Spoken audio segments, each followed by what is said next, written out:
Swastiastu. Baik, izinkan saya pada kesempatan kali ini menyampaikan atau memaparkan hasil proposal yang telah saya buat. Sebelumnya, yang terhormat Ibu Dr. Nika Adek Sinarwati, SE MSIAK selaku dosen pembimbing 1 saya. Kemudian yang terhormat Bapak Nyoman Ari Surya Darmawan, SE AK MSI, di mana selaku dosen pembimbing 2 saya. Kemudian yang terhormat Ibu Gusti Ayu Ketut Rencana Sari Dewi, SE MSI, di mana selaku penelaah pada ujian proposal kali ini. Baik, izinkan saya memaparkan hasil proposal saya yang berjudul Determinan Ketepatan Waktu Penyampaian Laporan Keuangan pada perusahaan subsektor perdagangan eceran yang terdaftar di Bursa Efek Indonesia atau BI tahun 2018 sampai 2020. Perkenalkan, nama saya Ayu Nabila dengan NIM 18150512225 dari program studi S1 Akuntansi Fakultas Ekonomi dan Bisnis Universitas Pendidikan Ganesha. Nah, secara keseluruhan proposal ini memuat terkait tentang yang pertama bab 1, yakni terkait tentang pendahuluan, kemudian ada bab 2 yakni terkait tentang kajian pustaka, kemudian ada bab 3 terkait tentang metodologi penelitian. Baik, kita langsung saja masuk pada pembahasan yang pertama, yakni pada bagian bab 1 terkait tentang latar belakang. Baik, kita langsung saja masuk pada pemaparan bab 1 yakni terkait latar belakang. Nah, Indonesia mengalami kemajuan persaingan bisnis yang pesat. Perusahaan-perusahaan yang bergerak baik di bidang jasa, manufaktur maupun yang lainnya saling bersaing untuk dapat bertahan menjadi yang terbaik.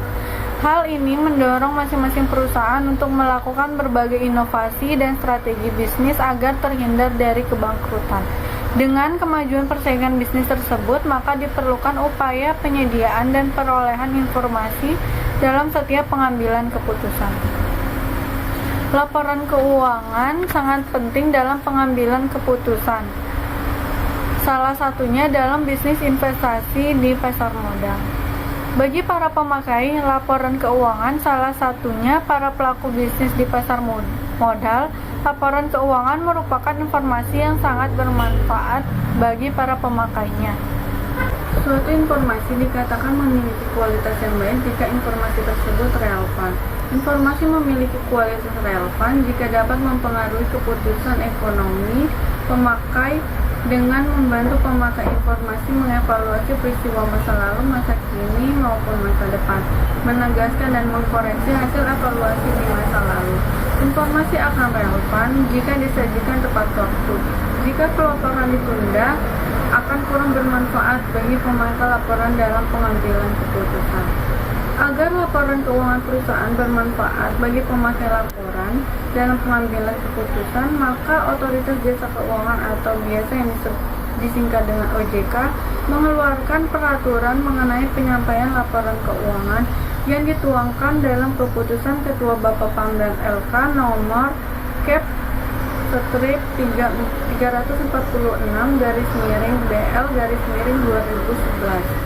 Peraturan tersebut berisi mengenai laporan keuangan berkala wajib disampaikan kepada Bapepam dan LK dan diumumkan kepada masyarakat paling lambat pada akhir bulan ketiga setelah tanggal laporan keuangan tahunan. Berdasarkan pada gambar di slide, pada tabel tersebut terdapat data indeks pada tahun buku 2018. Terdapat 10 perusahaan tercatat belum menyampaikan laporan keuangan auditan per 31 Desember 2018. Sedangkan pada tahun buku 2019 meningkat, terdapat 41 perusahaan tercatat yang belum menyampaikan laporan keuangan auditan per 31 Desember 2019. Jumlah ini meningkat lagi pada tahun buku 2020. Terdapat 56 perusahaan tercatat yang belum menyampaikan laporan keuangan auditan per 31 Desember 2021. Data ini diperoleh dari IDX tahun 2021. Secara keseluruhan pada tahun 2018 sampai dengan tahun 2020 tercatat 107 perusahaan yang belum menyampaikan laporan keuangan auditan pada tahun buku 2018 sampai 2020. Berdasarkan data di atas, berarti masih ada perusahaan yang tidak menyampaikan laporan keuangannya secara tepat waktu.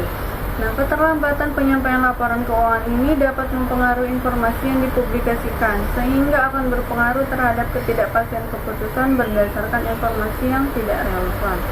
Berdasarkan data yang terdapat di IDX pada tahun buku 2018, BI mencatat tidak ada perusahaan subsektor perdagangan eceran yang terlambat menyampaikan laporan keuangannya. Namun, pada tahun buku 2019, BI mencatat ada 5 perusahaan, yaitu PT Global Teleskop Tbk, kemudian PT Rimo International Tbk, Lestari Tbk, kemudian PT Northcliff Citra Nusa Indonesia Tbk, kemudian PT Tipen Mobil Indonesia Tbk, dan PT Trikamsel OK Tbk. Kemudian pada tahun buku 2020, BI mencatat ada 3 perusahaan subsektor perdagangan eceran yang terlambat, antara lain PT Rimo International, Lestari Tbk, kemudian PT Northcliff Citra Nusa Indonesia Tbk, dan PT Tipen Mobil Indonesia Tbk. Terdapat beberapa faktor yang mempengaruhi ketepatan waktu penyampaian laporan keuangan. Nah, faktor yang pertama yakni faktor solvabilitas.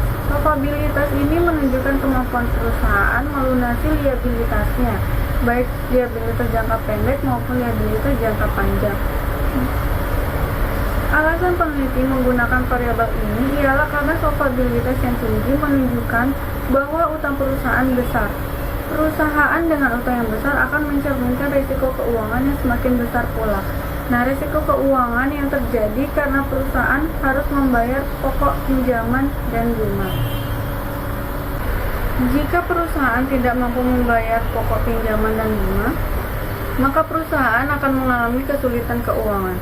Nah, kesulitan keuangan tersebut dianggap berita buruk yang akan mempengaruhi kondisi perusahaan di mata publik, sehingga pihak manajemen cenderung akan menunda penyampaian laporan keuangan yang memuat berita buruk. Nah, pernyataan tersebut diambil dalam Trisnaningrum dan Mulyani tahun 2013. Kemudian adapun faktor yang kedua yakni audit delay. Nah, audit delay merupakan lamanya atau rentang waktu yang dibutuhkan akuntan publik untuk menyelesaikan proses pengauditan hingga penyajian opininya atas laporan keuangan tahunan. Alasan peneliti menggunakan variabel ini adalah dengan adanya audit delay berarti telah memberikan kesempatan kepada perusahaan untuk lebih berhati-hati dan cermat, serta teliti dan berorientasi pada pelaporan yang berkualitas dan tepat waktu, sehingga dampak yang diharapkan adalah laporan keuangan dapat dijadikan bahan informasi bagi investor di dalam menghadapi tantangan di masa mendatang. Baik, kemudian faktor yang ketiga yakni kepemilikan institusional. Kepemilikan institusional merupakan kepemilikan yang berhubungan dengan pihak luar. Perusahaan dalam hal ini adalah investor institusi. Alasan peneliti menggunakan variabel ini ialah karena investor memiliki wewenang dan kekuatan dalam perusahaan, karena sebagian besar dari pendanaan perusahaan tersebut berasal dari investor. Dengan kekuatan tersebut akan mendorong peningkatan pengawasan yang lebih optimal, sehingga menyebabkan timbulnya motivasi manajemen perusahaan untuk melakukan yang terbaik demi kelangsungan perusahaan. Hal ini akan berdampak nantinya terhadap kinerja yang baik bagi perusahaan tersebut. Dengan kinerja yang baik tersebut memotivasi pihak manajemen perusahaan untuk menyampaikan laporan keuangannya secara tepat waktu. Kemudian faktor yang keempat yakni opini auditor. Nah, opini auditor ini menggambarkan kewajaran atas informasi laporan keuangan. Alasan peneliti menggunakan variabel ini ialah karena opini auditor dapat mempengaruhi ketepatan waktu penyampaian laporan keuangan. Perusahaan akan mendapatkan opini wajar tanpa pengecualian, cenderung akan menyampaikan laporan keuangannya dengan tepat waktu. Artinya, perusahaan tidak akan menunda untuk menyampaikan laporan keuangannya atau menyampaikan kabar baik tersebut atau good news tentang kewajaran laporan keuangannya. Perusahaan yang mendapatkan selain opini wajar tanpa pengecualian, cenderung menunda menyampaikan laporan keuangannya. Artinya perusahaan akan memperlambat untuk menyampaikan laporan keuangannya karena opini yang tidak menyenangkan atau berisi berita buruk atau bad news. Nah, pernyataan tersebut diambil pada Novaria tahun 2018. Berdasarkan latar belakang tersebut, adapun fenomena yang dapat diambil yakni ketepatan waktu penyampaian laporan keuangan pada perusahaan subsektor perdagangan eceran yang terdaftar pada Bursa Efek Indonesia atau BI tahun 2018 sampai 2020 disebabkan karena beberapa faktor, yakni rasio solvabilitas, audit delay, kepemilikan institusional, dan opini auditor. Fenomena tersebut didukung dengan beberapa isu, yakni dari Dia Ayu Wulandari 2021 menyatakan bahwa solvabilitas berpengaruh positif dan signifikan terhadap ketepatan waktu penyampaian laporan keuangan. Kemudian penelitian yang dilakukan oleh Imade Dwi Marta Sanjaya dan Nigusti Putu Wirawati 2016 menyatakan bahwa rasio debt to equity rasio berpengaruh negatif terhadap ketepatan waktu pelaporan keuangan.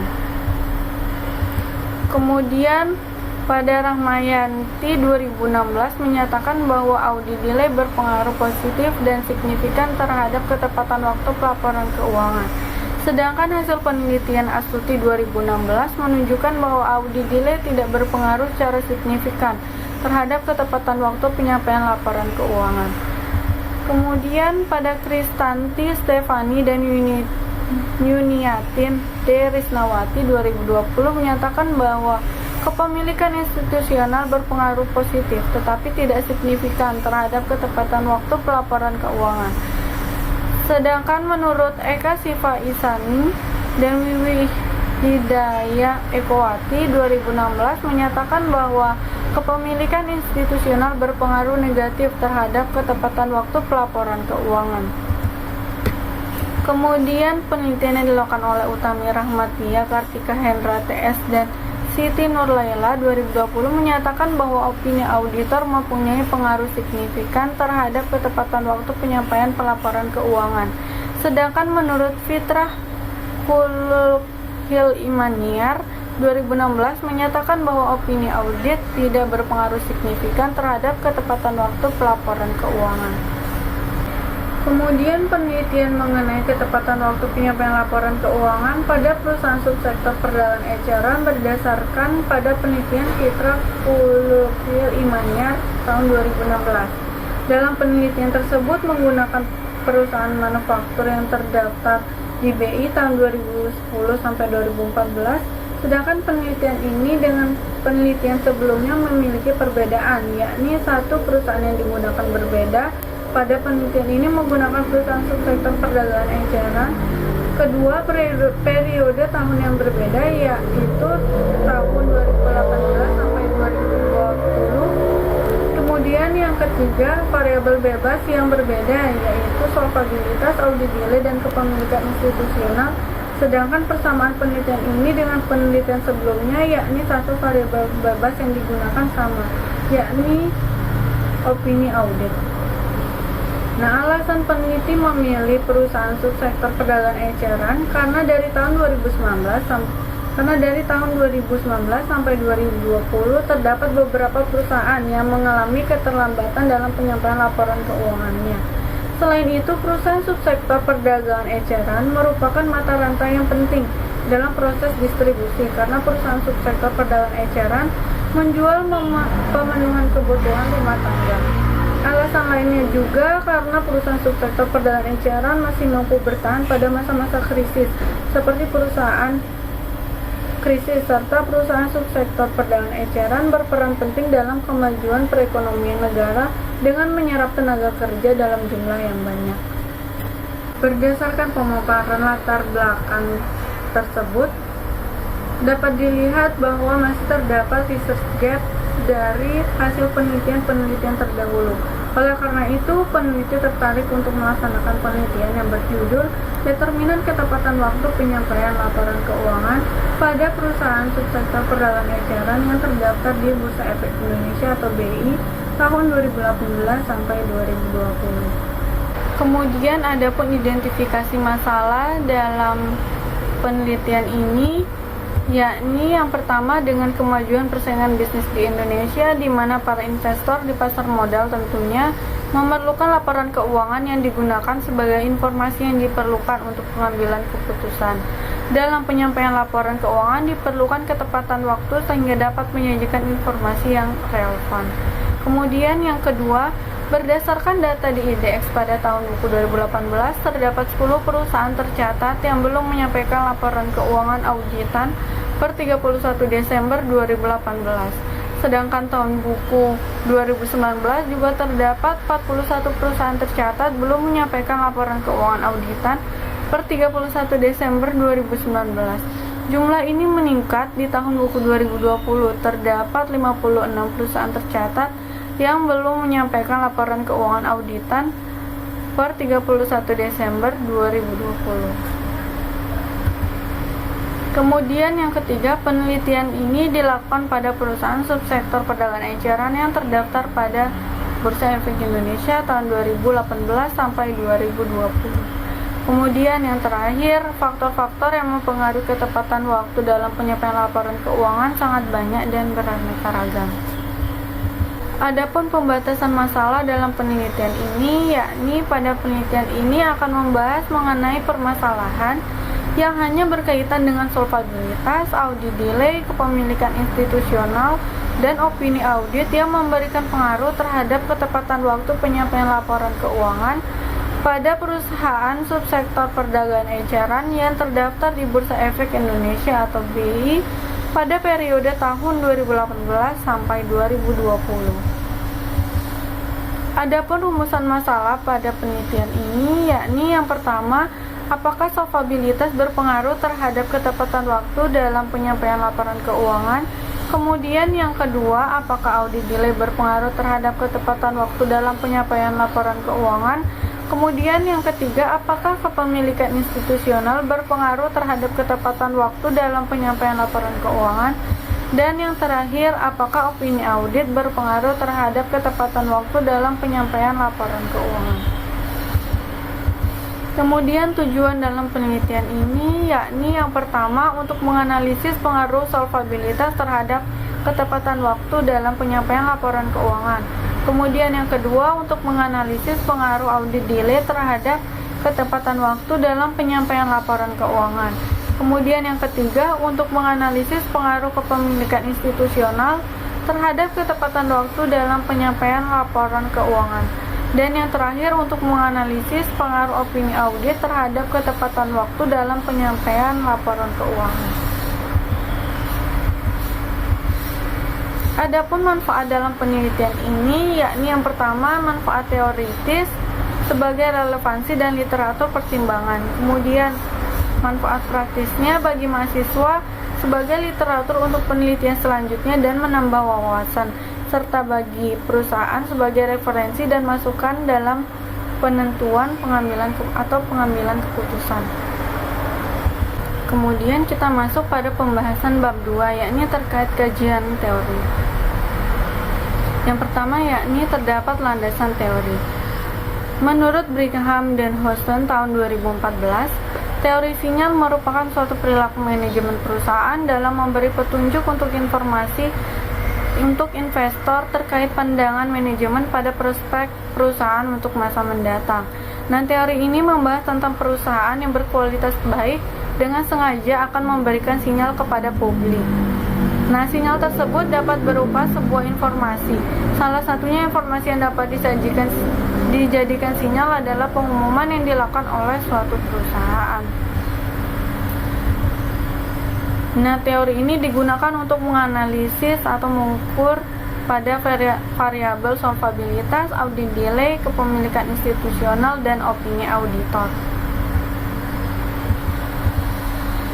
Kemudian lanjut pada pembahasan terkait tentang laporan keuangan. Menurut PSAK nomor 1 tahun 2014, laporan keuangan adalah suatu penyajian terstruktur dari posisi keuangan dan kinerja keuangan suatu entitas.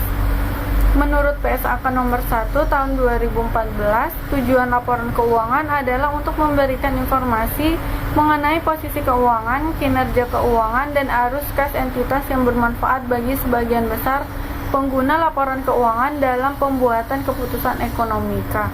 Kemudian menurut PSAK nomor 1 tahun 2014, laporan keuangan terdiri dari 5 macam, antara lain laporan posisi keuangan, laporan laba rugi, dan penghasilan komprehensif lain. Kemudian laporan perusahaan ekuitas, kemudian laporan arus kas, dan yang terakhir catatan atas laporan keuangan.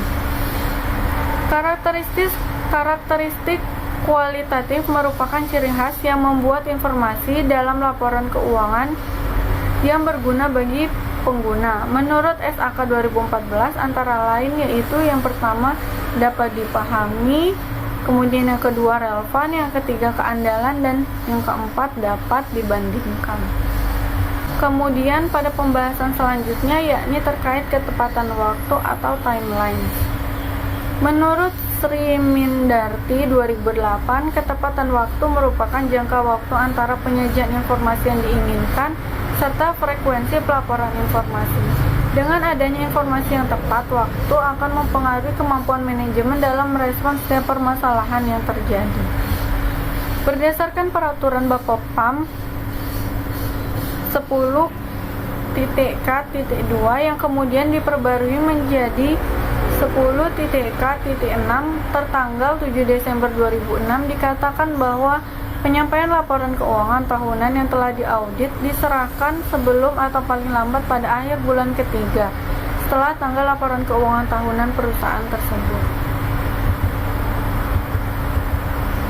Kemudian selanjutnya yakni faktor-faktor ketepatan waktu penyampaian laporan keuangan, yakni yang pertama solvabilitas.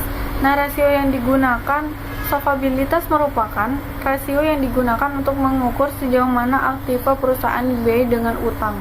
Artinya berapa besar beban utang yang ditanggung perusahaan dibandingkan dengan aktivanya. Kemudian ada audit delay. Audit delay adalah lamanya waktu yang diukur dari selesainya audit tanggal penutupan tahun buku sampai dengan tanggal diterbitkannya laporan audit. Pernyataan tersebut diambil dalam Halim tahun 2000 dalam Mawardi tahun 2017. Kemudian ada kepemilikan institusional. Nah, kepemilikan institusional merupakan kepemilikan oleh pihak luar perusahaan yang merupakan kepemilikan saham yang dimiliki oleh pihak institusi, di mana investasinya bersifat jangka panjang dan berorientasi memperoleh dividen pada akhir periode. Kemudian ada opini audit. Opini audit merupakan tanggung jawab akuntan publik, di mana akuntan publik memberikan pendapatnya terhadap kewajaran laporan keuangan yang disusun oleh manajemen dan merupakan tanggung jawab manajemen.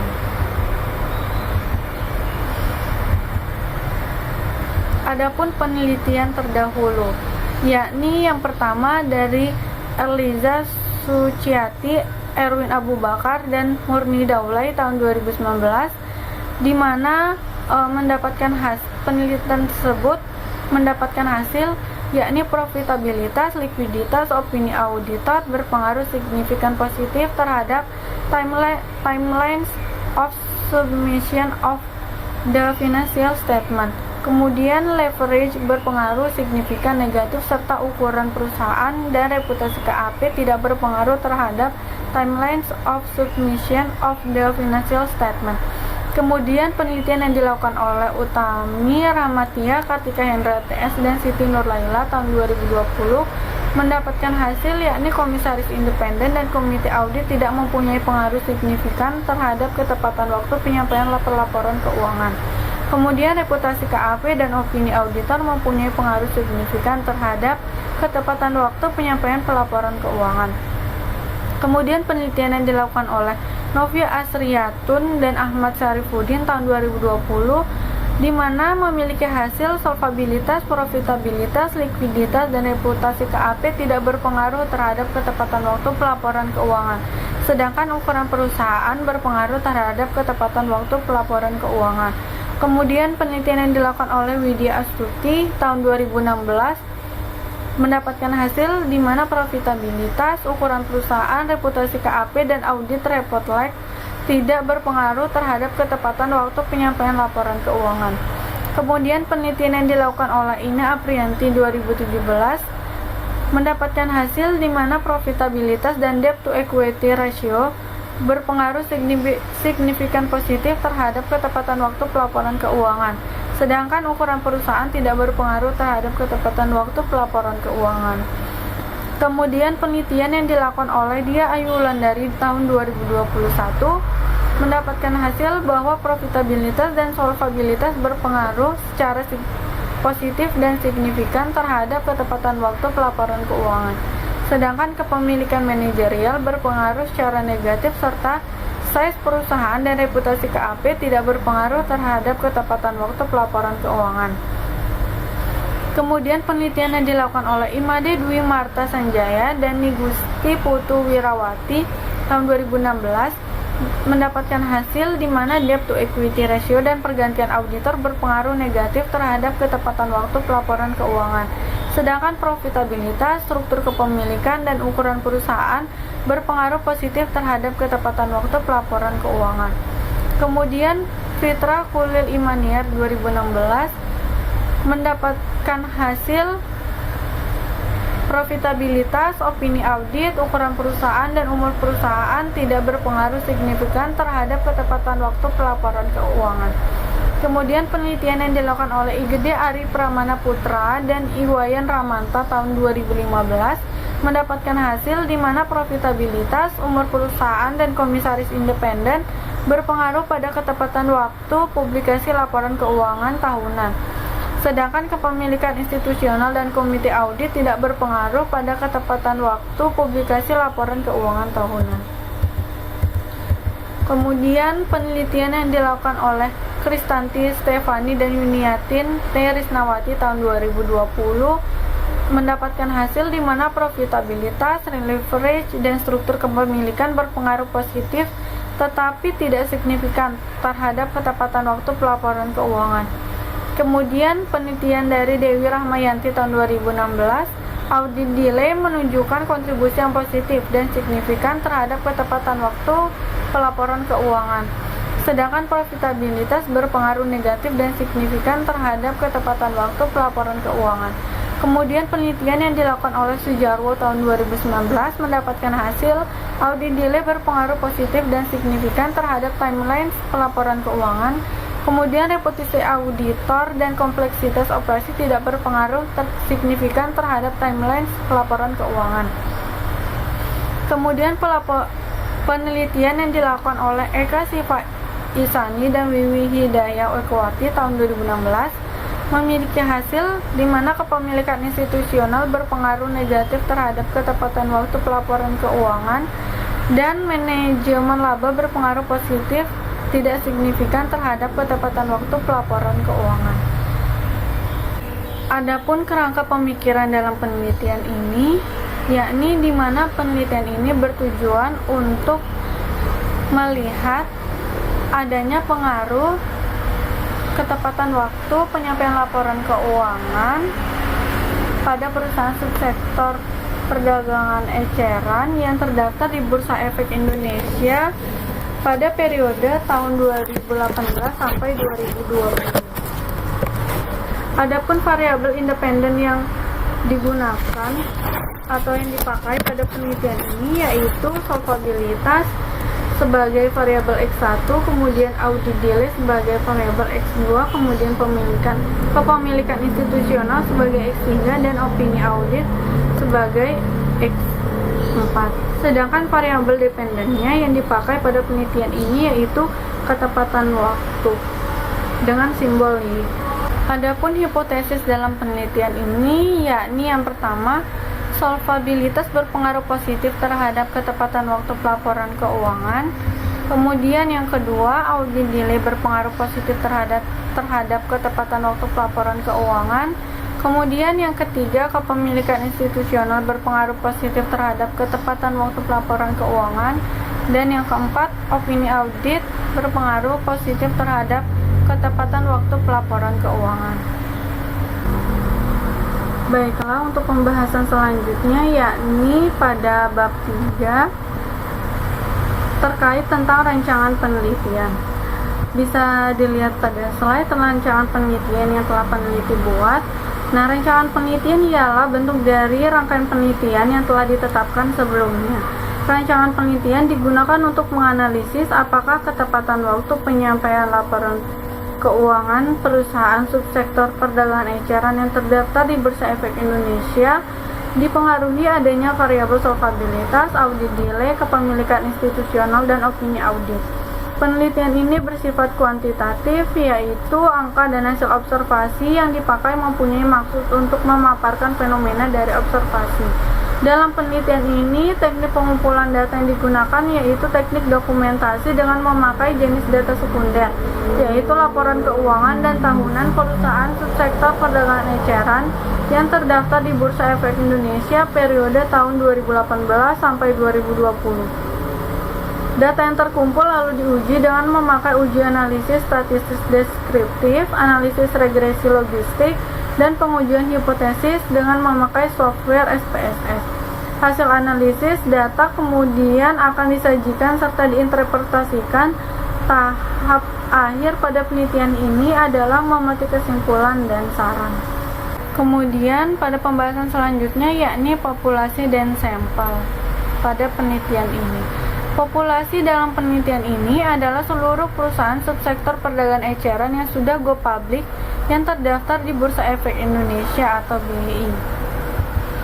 Kemudian sampel pada penelitian ini menggunakan purposive sampling dengan kriteria yakni yang pertama, perusahaan subsektor perdagangan eceran yang terdaftar di BI tahun 2018 sampai 2020 dengan jumlah 27 perusahaan. Kemudian yang kedua, perusahaan yang tidak konsisten terdaftar di Bursa Efek Indonesia tahun 2019-2020 dan tidak memiliki kelengkapan data yang terdapat di www.idx.co.id dan tidak mempublikasi laporan keuangannya dengan mata uang rupiah atau Rp dengan jumlah 3 perusahaan. Dan yang ketiga, total perusahaan yang dapat digunakan sebagai sampel per tahun yakni sejumlah 24 perusahaan.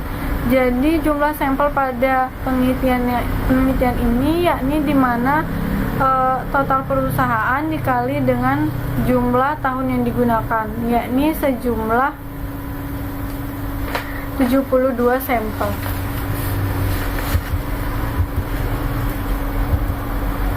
Kemudian adapun metode pengumpulan data pada penelitian ini, teknik pengumpulan data yang dipakai yakni teknik dokumentasi dengan memakai jenis data sekunder, yaitu laporan keuangan dan tahunan perusahaan subsektor perdagangan eceran yang terdaftar di Bursa Efek Indonesia periode tahun 2018 sampai 2020. Adapun definisi operasional dan pengukuran variabelnya, yang pertama, adapun variabel dependennya yakni ketepatan waktu penyampaian laporan keuangan, dan variabel independennya solvabilitas, audit delay, kepemilikan institusional, dan opini audit.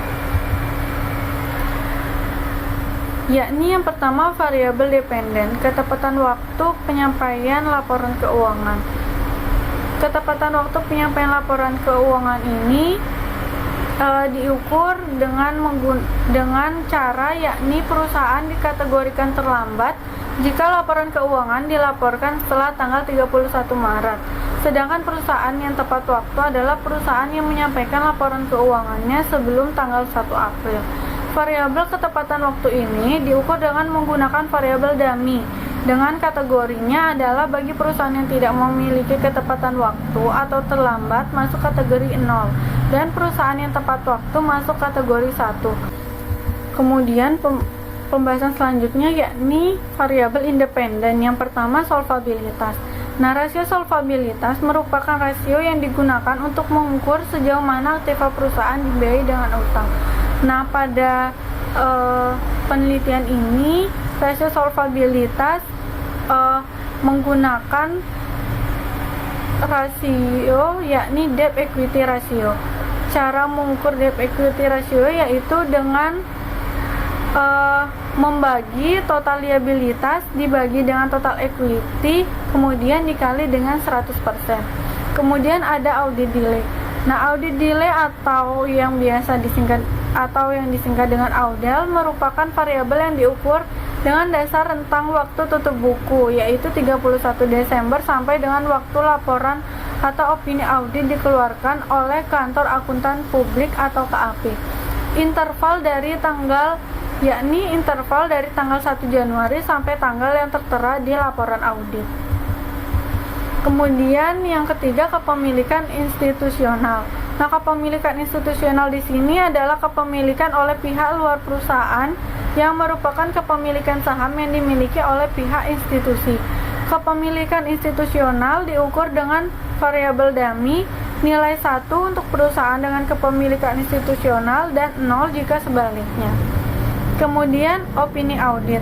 Lembaran opini yang merupakan tanggung jawab akuntan publik, di mana akuntan publik memberikan pendapatnya terhadap kewajaran laporan keuangan yang disusun oleh manajemen dan merupakan tanggung jawab manajemen. Variabel ini menggunakan variabel dummy. Kategori perusahaan yang mendapat opini wajar tanpa pengecualian dari auditor diberi nilai dummy 1, dan kategori perusahaan yang mendapat opini selain wajar tanpa pengecualian diberi nilai dummy 0. Kemudian pemaparan selanjutnya yakni terkait metode dan teknik analisis data. Metode dan teknik analisis data yang digunakan pada penelitian ini yakni yang pertama uji statistik deskriptif, kemudian yang kedua uji analisis regresi logistik, dan yang ketiga pengujian hipotesis dengan menggunakan SPSS, yakni yang pertama uji overall model fit test, kemudian yang kedua uji Nagelkart R-square, kemudian yang ketiga uji Hausmer and Lemeshow test, kemudian yang keempat uji ketepatan klasifikasi, kemudian yang kelima uji Wald, dan yang terakhir uji koefisien regresi. Baik, sekian pemaparan dari hasil proposal yang telah saya buat. Apabila ada kesalahan materi atau kekurangan materi mohon dimaafkan, namun dimohon untuk masukan dan koreksinya dari Bapak Ibu dosen pembimbing dan penelaah. Sekian dari saya, terima kasih. Om Santi Santi Santi Om.